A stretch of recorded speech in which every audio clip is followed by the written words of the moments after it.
Bem-vindos de volta ao Direito a Falar, um programa produzido em parceria pelo ETV e pela revista Advocados. Nesta segunda parte é nosso convidado o advogado Luís Cortes Martins, sócio da Serra Lopes Cortes Martins, que nos vai falar sobre a atividade recente do escritório em áreas como a arbitragem e as fusões e aquisições.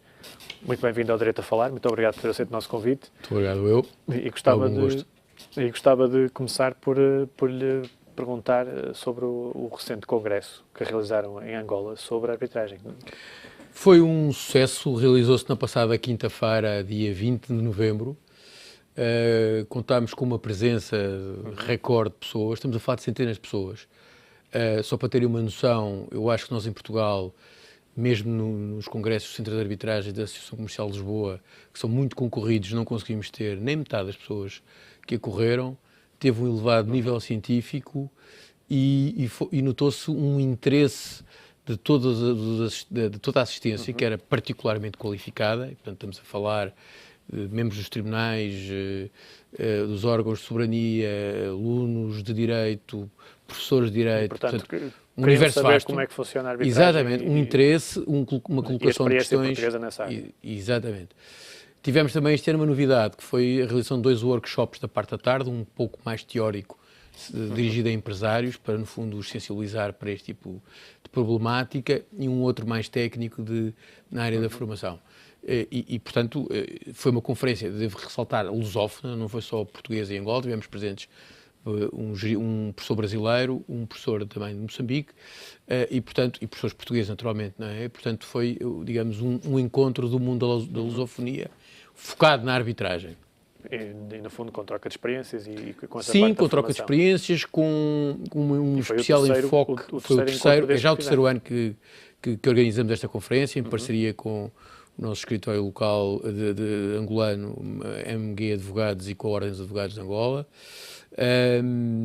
Portanto, foi já o terceiro ano, começamos em 2012, esta é a terceira conferência, temos procurado introduzir novos temas. E tem-se traduzido na procura por parte de clientes angolanos?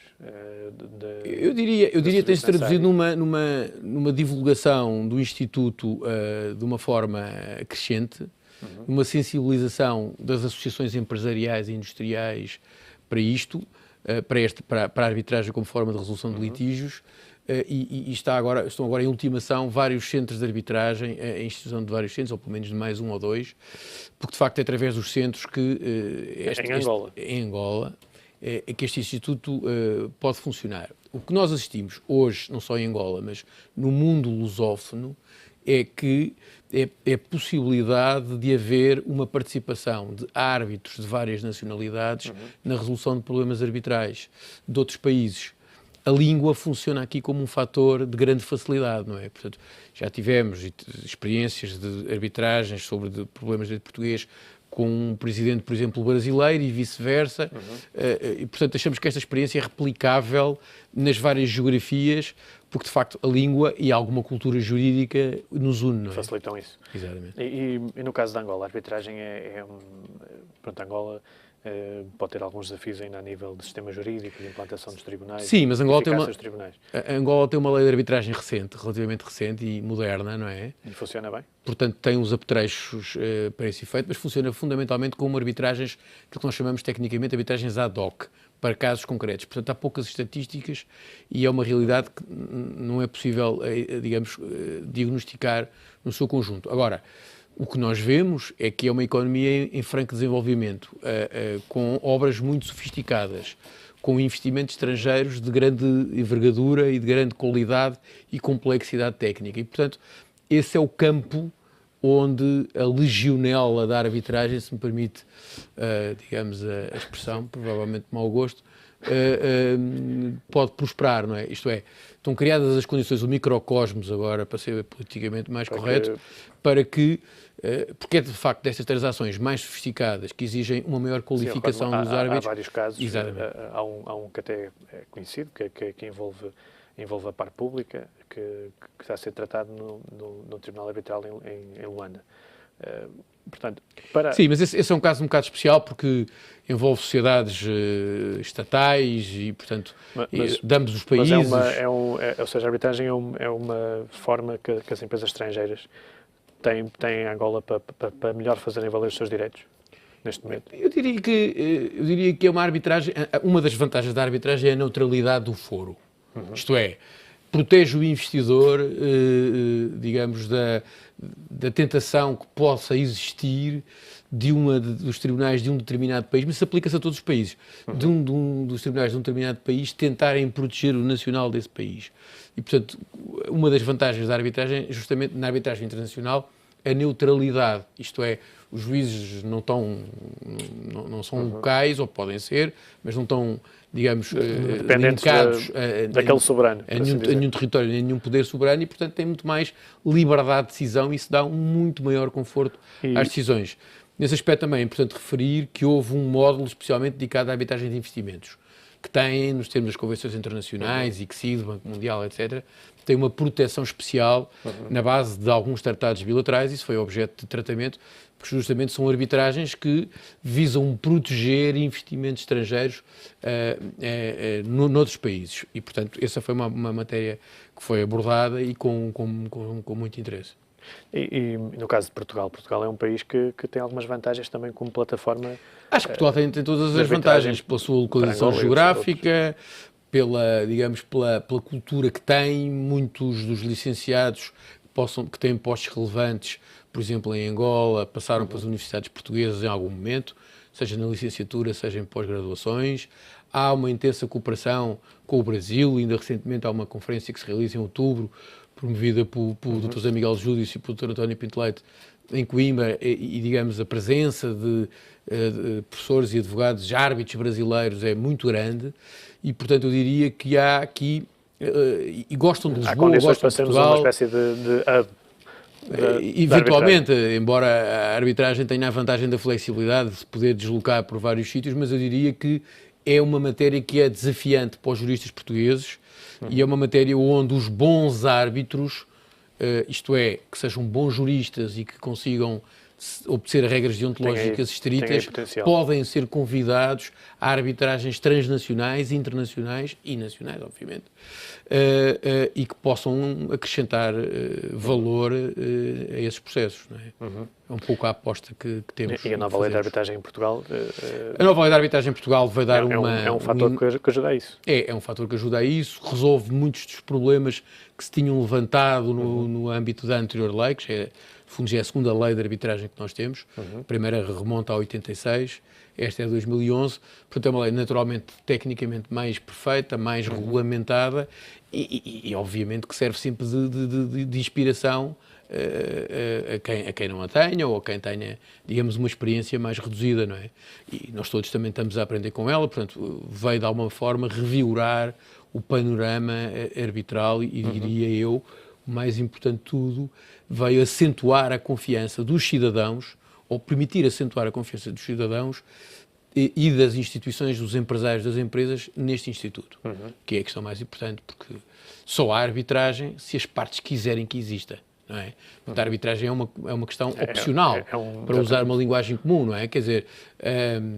É um recurso que as duas partes se comprometem a utilizar. As partes é que escolhem livremente se querem submeter à jurisdição do Estado e reconhecem a imparcialidade daquele árbitro e a competência daquele árbitro. Isso já é outra questão. Mas, em primeiro lugar, a opção pela arbitragem ou a opção pela jurisdição estadual é uma escolha. Que cabe às partes. Ninguém é obrigado a isso, portanto, as partes são completamente livres de fazer isso. Depois há um reforço na nova lei, efetivamente, numa preocupação com a construção do tribunal, porque é evidente que sem bons árbitros, sem árbitros imparciais, não pode haver boas arbitragens. E acha que em Portugal há bons árbitros? Acho que em Portugal há muito bons árbitros. Acho que há árbitros excepcionais e acho que a nova lei vem no caminho certo de colocar questões de exigência, não só em termos de alguma deontologia, mas até em termos de dever de diligência, isto é, de permitir obrigar a que os processos não se atrasem, pelo chamado deixa andar, que às vezes é tão característica das instituições nacionais, porque os árbitros também se atrasam, não são os juízes. São humanos, como todos os outros. Exatamente. Mas há uma vantagem que costuma ser apontada à arbitragem, que é a especialização dos árbitros. Certo. Acha que também é esse nível? Eu acho que é uma Estamos bem ou é preciso apostar mais nisso? Estamos muito bem, porque, vamos lá ver, eu acho que essa é talvez, não sei se a maior, mas eu diria uma das maiores. Porque, reparem, quando nós temos uma determinada questão, E quando se vão escolher árbitros, só se vão escolher árbitros se já houver um litígio, se já houver uma controvérsia entre as partes. Então, as partes, quando vão escolher os árbitros, já sabem que tipo de litígio se trata, que discussões se vão discutir. E, portanto, podem-se selecionar os árbitros em função das competências específicas que têm, da especialidade numa determinada matéria. Num tribunal do Estado, o juiz... O juiz pode ser um tribunal especializado, mas nunca se sabe se o juiz teve ou não formação específica naquela área, não é? Ao passo que nos tribunais arbitrais, em princípio, há todas as condições para garantir que a qualidade da decisão que vai sair, que é o mais importante, mais até que às vezes a celeridade... É uma decisão tomada por alguém que percebe tecnicamente o que está em causa. Exatamente, percebendo e, portanto, a probabilidade da decisão ser acertada e de ser aceite pelas partes, e bem aceite pelas partes, e, portanto, fazer-se justiça de uma forma mais acertada, com mais qualidade, é muito maior, não é? Diria eu.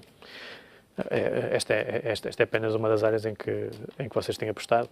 Eu gostava de lhe perguntar, antes de passarmos uma fase mais prospectiva, era que balanço é que faz da atividade do escritório em 2014? Não, tem sido um ano, felizmente, com muito trabalho, não é? Quer dizer, achamos que há claramente uma retoma da atividade económica. Este é um ano, enfim, bastante agitado, diria eu, nos meios forenses, também por variadas circunstâncias externas. Eu diria que, na base de tudo, está uma retoma da economia. Portanto, começou a haver mais criação de novas empresas, há a questão de novos negócios, houve ativos que se tornaram demasiado baratos e, portanto, suscitaram oportunidades de negócio.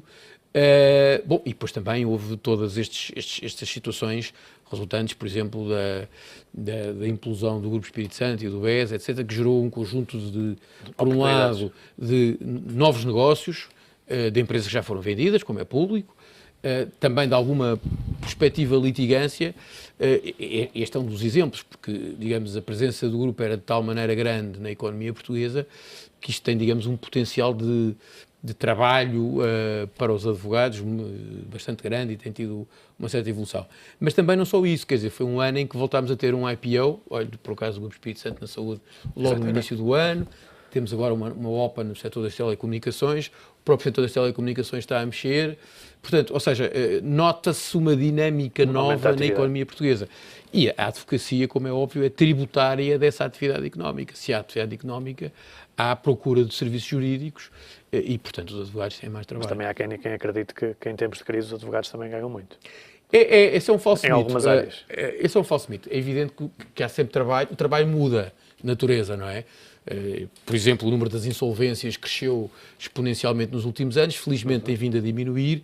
É evidente que nas insolvências os advogados trabalham, nas liquidações das empresas, nas reestruturações, mas são processos que, por um lado, do ponto de vista da remuneração, são muito menos interessantes, mas também são muito menos interessantes em termos de motivação, porque nunca são processos agradáveis, não é? São sempre processos em que as pessoas sofrem, são sempre processos em que nós vemos as empresas a cair. Uma fusão, uma OPA. É sempre melhor fazer coisas positivas do que deitar coisas abaixo, não é? Quer dizer, claro.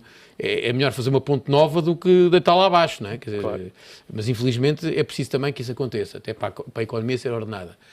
Portanto, eu diria que aquela ideia de que os advogados têm sempre trabalho, até pode ser um pouco verdade, mas nem todo o trabalho dá o mesmo prazer profissional, não é tão desafiante, nem é tão rentável, não é?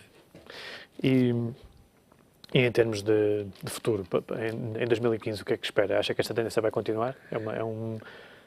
E em que áreas é que acha que há mais potencial? Vamos ver, é sempre difícil prever o futuro, porque nós estamos sempre a ser surpreendidos com factos novos. Nós que só do fim do jogo, como dizia o João Pinto. Pois, com factos novos, e vamos lá ver, há aqui uma coisa muito importante que a economia portuguesa, isto é um lugar comum, mas é verdade, a economia portuguesa, como sendo uma economia muito aberta, depende muito também do que for a evolução da Europa, o que for, por exemplo, a evolução da Espanha e dos países com os quais nós temos um maior contacto comercial.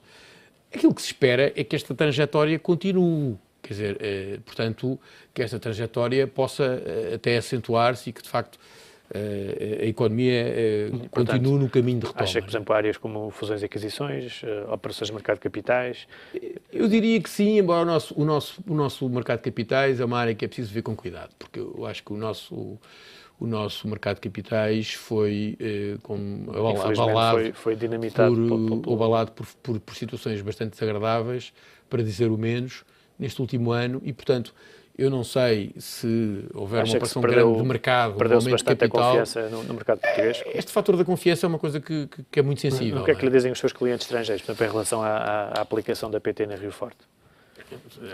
Acho que a opinião é unânime, quer dizer, nem vale a pena estar a arrombar portas, ninguém entende como é que isto se pode ter passado, não é? E, portanto, isto põe muito em causa o sistema de governo das sociedades em Portugal, porque as pessoas tendem a tomar, digamos, um mau exemplo e tendem a generalizá-lo. Sim, e no caso da PT, que é uma empresa emblemática do mercado português. Exatamente, portanto, tende-se a pagar um pouco o justo pelo pecador, não é? E, portanto, as pessoas dizem assim, sei lá o que é que existem nos outros casos, não é? E, portanto, eu admito que isso possa tirar atratividade ao mercado português. Era importante que outras empresas tomassem o lugar daquelas que saíram. Era importante que houvesse maior dinamismo e que, de facto, a regulação fosse convincente e, de facto, a confiança fosse reganhada. Mas isso, eu diria, meu caro amigo, que é um trabalho para algum tempo, não é? Não é de uma vez só que isso se consegue. E há outro tema que eu gostava de lhe perguntar, que tem a ver que é o tema na ordem do dia, que é a detenção de José Sócrates. Como é que vê as circunstâncias em que teve lugar a detenção e todo este processo que demorou 4 dias ou 5 dias a esclarecer-se? Vamos ver, aqui há, enfim, não sendo um perito na área do penal e do processual penal, é assim, nós temos um histórico de casos mal passados de violação do segredo de justiça, de processos que não se justificam, no caso até em concreto do engenheiro Sócrates, o tema do Freeport, que foi muito mal acabado. Enfim, temos aqui um conjunto de casos do qual não nos devemos orgulhar e de uma relação perversa e difícil entre o segredo de justiça e os mídia. Eu acho que, ultimamente, alguma coisa mudou um bocadinho. Acho que há um maior cuidado e tem havido um maior cuidado nessa matéria. Por exemplo, eu acho que é um fator positivo não se ter sabido, nem ter havido uma divulgação, que esta investigação, saber, por aquilo que se sabe, já duraria há mais de um ano e não ter havido nunca nenhuma fuga. Houve uma notícia da sábado, em julho, que na altura foi desmentida de forma veemente. Sim, mas não era, quando eu digo, não era vox populi a questão, não é? Agora, vamos ver, era preciso ir deter o engenheiro Sócrates à manga do avião? Não sei. Tenho alguma dificuldade em entender isso, porque é que isso não foi feito no recato da casa dele, mas enfim, não estou dentro do processo, não é? Neste caso concreto, também se deve dizer que era muito complicado, a partir do momento em que há um ex-primeiro-ministro detido, ou uma figura pública com um grande relevo mediático, eu diria que era quase impossível, e com a pressão da comunicação social que existe para saber novidades. E mesmo as fugas que houve em termos de pormenores de investigação, mais tarde ou mais cedo iam se tornar públicas. E portanto eu diria que este caso não é um caso, digamos, usual, não é um caso vulgar, é um caso que tem aqui, digamos, componentes muito mediáticas e que, portanto, não é um caso padrão, não é? Não é um caso padrão. Mas o que é que acha que era possível? Como é que podemos, de facto, evitar este tipo de situações? A ver, eu acho que há questões de segredo de justiça. É preciso rever o próprio conceito de segredo de justiça? Não, eu acho que não, porque vamos lá ver uma coisa, o conceito de segredo de justiça faz todo sentido. Há pessoas que acham que se deve acabar, mas eu pergunto-me a esta hora, e há pessoas que diziam que ontem devia ter sido lida a fundamentação, que segundo já hoje ouvi dizer, terá 250 páginas. O que não seria hoje de juízos de valor sobre as 250 páginas, sobre os putativos documentos que estavam juntos a essa investigação. Isso seria o fim da investigação. Seria o fim da investigação, seria o fim da reputação dos arguidos. Eu sei que está fortemente abalada, é uma evidência. Mas por outro lado, também os arguidos teriam mais margem de manobra para se defenderem publicamente. Mas vamos lá ver uma coisa, a questão é esta, é que a justiça, para funcionar, não pode ser feita na praça pública, quer dizer, e para mim a grande questão está nisto. A publicidade de factos secretos, ou de factos em segredo de justiça, e em geral a publicidade sobre os processos que estão a desenrolar, não pode funcionar como arma de pressão sobre os juízes, sobre quem decide. O que temos assistido provavelmente que em alguns casos terá acontecido. Num sentido e noutro. Neste caso também está a acontecer isso em sentido inverso, ou seja... E, portanto, a Justiça tem que se defender disso.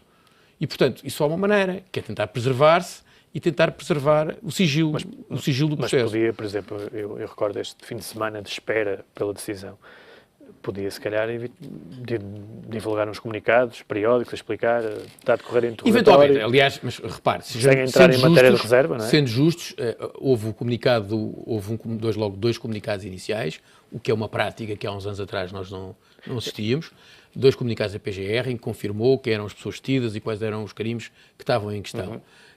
Eventualmente podia ter havido mais uma outra comunicação, até porta-voz. E isto eu falo como jornalista, né, pela minha experiência, muitas vezes o tal circo mediático que se monta tem a ver precisamente com a falta de informação. E as televisões têm que a falta de informação alimenta a especulação. E o único assunto que conseguem é apanhar o indivíduo a entrar na garagem ou a sair da garagem, e muitas vezes, se calhar, se houvesse uma comunicação mais eficaz, talvez pudesse evitar. Sim, embora também sejamos claros, quer dizer, a partir do momento em que alguém está detido e que se sabe exatamente onde é que funcionam os locais, isto aqui em Portugal, em França, na Alemanha, em qualquer outro lado. E há países onde é muito mais. Era completamente impossível deixar quase aquela curiosidade mórbida de ver a cara dele, se está a sorrir, se está a chorar, enfim, esta curiosidade... E a vê-lo a filmá-lo através da frincha da janela. Exatamente, isto é quase que inevitável.